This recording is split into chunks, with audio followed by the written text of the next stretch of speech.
خندق کی جنگ جیتنے کے بعد ایک رات رسول اللہ صلی اللہ علیہ وسلم نے خواب دیکھا کہ وہ اپنے صحابہ کے ساتھ کعبہ کا طواف کر رہے ہیں. تو اس ڈریم کو پورا کرنے کے لیے آپ صلی اللہ علیہ وسلم 1500 صحابیوں کے ساتھ مکہ کی طرف روانہ ہوا ہے. لیکن مکہ والوں نے ان کا راستہ روک دیا. رسول اللہ صلی اللہ علیہ وسلم نے ان کے ایمبیسڈر کو کہا کہ ہم صرف اور صرف عمرہ کرنے کے لیے آئے ہیں. وہ بندہ واپس گیا اور مکہ والوں کو کہا کہ میں نے روم کے بادشاہ کیسر کو دیکھا ہے اور ایران کے بادشاہ کسرا کو بھی دیکھا ہے اور یمن کے بادشاہ نجاشی کو بھی دیکھا ہے، لیکن میں نے محمد جیسا بادشاہ کبھی بھی نہیں دیکھا.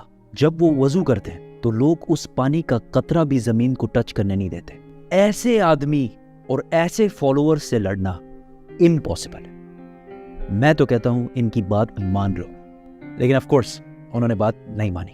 رسول اللہ صلی اللہ علیہ وسلم نے حضرت عمر کو کہا کہ تم جاؤ اور ان سے بات کرو. تو انہوں نے کہا کہ میرا کوئی بھی رشتہ دار اتنا اسٹرانگ نہیں ہے مکہ میں جو میری پروٹیکشن کر سکے، کیونکہ حضرت عمر کا تعلق تھا بنو عدی سے جو کہ قریش میں تھا، لیکن اتنا پاورفل خاندان نہیں تھا.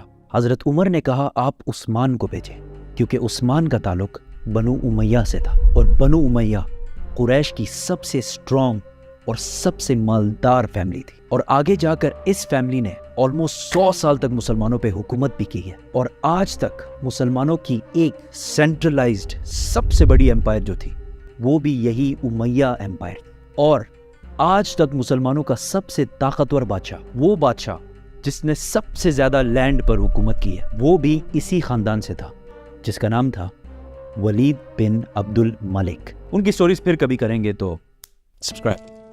حضرت عثمان نیگوشیٹ کرنے مکہ گئے، لیکن اس میں ان کے کافی دن گزر گئے، جس کی وجہ سے مسلمانوں میں یہ افواہ پھیل گئی کہ حضرت عثمان کو شہید کر دیا گیا ہے.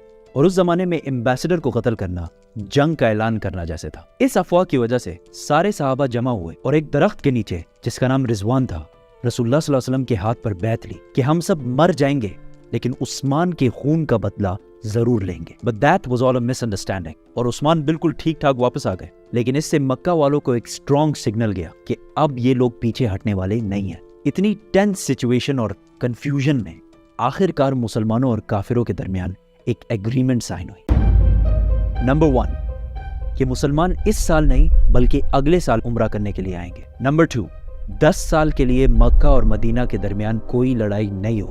نمبر 3 اگر مدینہ سے کوئی آدمی مکہ جائے اسلام چھوڑ کر تو اسے کچھ نہیں کہا جائے گا، لیکن اگر مکہ سے کوئی آدمی مدینہ جائے اسلام قبول کر کے تو اسے واپس کرنا ہوگا. کسی بھی صحابی کو یہ ایگریمنٹ پسند نہیں آئی، کیونکہ اس میں تو کلیئرلی لگ رہا ہے کہ مکہ والے بدماشی کر رہے ہیں. لیکن رسول اللہ صلی اللہ علیہ وسلم نے ان سارے صحابیوں کی رائے سائڈ پہ کر کے اس ایگریمنٹ پر مہر لگا لی.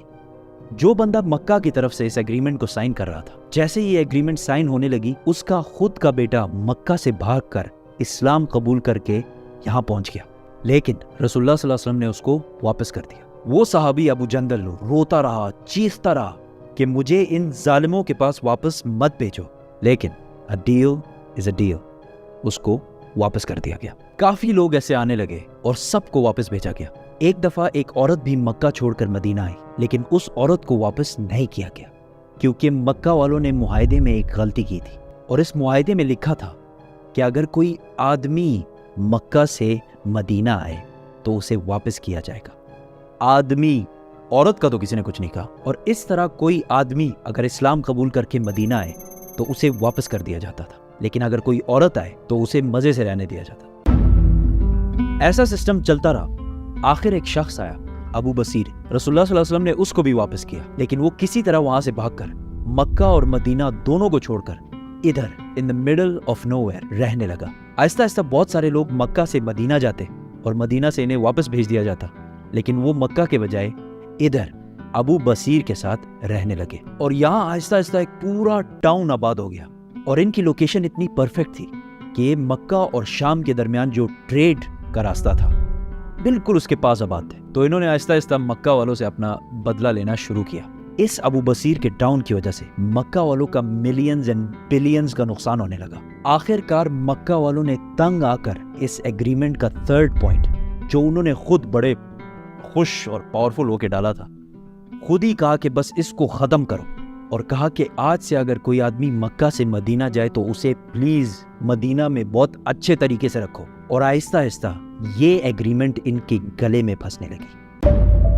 معاہدے کا دوسرا پوائنٹ یہ تھا کہ 10 سال تک کوئی بھی لڑائی نہیں ہوگی. تو رسول اللہ صلی اللہ علیہ وسلم نے اس کا فل فائدہ اٹھاتے ہوئے عرب سے باہر جو دنیا کے باقی ایمپائرز اور سپر پاورز تھے ان کو اسلام کی دعوت دینا شروع کی. تو ایک لیٹر گیا حبشہ, آج کے زمانے میں ایتھیوپیا. دوسرا لیٹر گیا رومن ایمپرر ہرکل ہراکلس. اور تیسرا لیٹر گیا ایران کے بادشاہ خسرو کے پاس. یہ آج کے زمانے میں تو ہمیں پتہ ہے کہ بڑی بات تھی, لیکن اس زمانے میں ان بادشاہوں کے لیے یہ ایسے تھا کہ آج پاکستان کے ایک چھوٹے سے گاؤں سے کوئی لیٹرز لکھے ڈونلڈ ٹرمپ اور شی جن پنگ کو.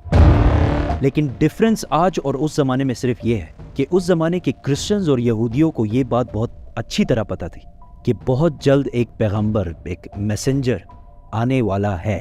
حبشہ کا بادشاہ نجاشی جو کہ کرسچن تھا اس نے تو اسلام قبول کر لیا, لیکن رومن ایمپرر کو یہ بات بہت عجیب لگی. تو اس نے اپنے ایمپائر میں موجود کچھ قریش کے لوگوں کو بلایا, اور اس ٹائم ابو سفیان بھی رومن ایمپائر میں ہی موجود تھے. تو ابو سفیان کچھ عربیوں کے ساتھ رومن ایمپرر کے محل میں پیش ہوئے اور ان کو محمد صلی اللہ علیہ وسلم کے کیریکٹر کے بارے میں بتایا. رومن ایمپرر بہت امپریس ہوئے محمد کے کیریکٹر کے بارے میں سن کر, اور انہوں نے کہا کہ مجھے پتا تھا کہ بہت جلد ایک پیغمبر آنے والا ہے, لیکن وہ تم عربیوں میں سے ہوگا یہ میں نے کبھی نہیں سوچا. ابو سفیان نے وہاں سے باہر نکل کر اپنے ساتھیوں کو بولا کہ اب تو محمد سے رومن ایمپائر کا بادشاہ بھی گھبرانے لگا. یہ تو تھے دونوں کرسچن کنگڈمز, لیکن ایران کے بادشاہ زوراسٹرین پارسی تھے جو آگ کی عبادت کرتے.